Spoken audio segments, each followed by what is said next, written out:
હું દવે સાહેબ આપના વિષય ઉપર આના બીજા અધ્યયના અંતે એટલું કહી શકું છું કે યુવાધન છે એ ગુનાખોરી તરફ વળે છે તો એનું માત્ર ને માત્ર કારણ હોઈ શકે આજનું સિનેમા જગત.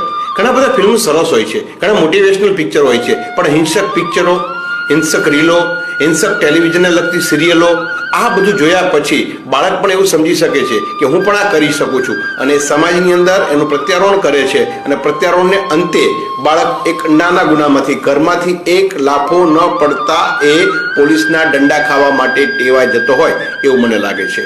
હું અધ્યાય 3ની વાત કરું આપણી સામે દવે સાહેબ, તો એમ કહી શકાય કે જે આજના યુવાધન આત્મહત્યા બિલકુલ સહન નથી કરવું અને મૃત્યુ જ પામી જવું છે. કદાચ આત્મહત્યાની ધમકીઓ પણ આપવામાં આવે છે, તેથી કરીને પોતાના માતા પિતાને અથવા પરિવારને કંટ્રોલમાં લાવવાનો પ્રયત્ન કરે છે.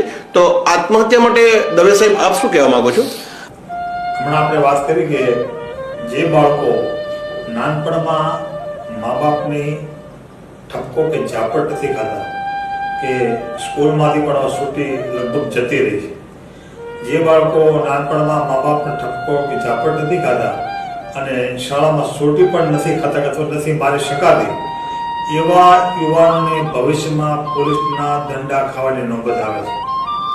એ લોકો મોટા થઈ અને ક્રાઇમ તરફ વળે છે.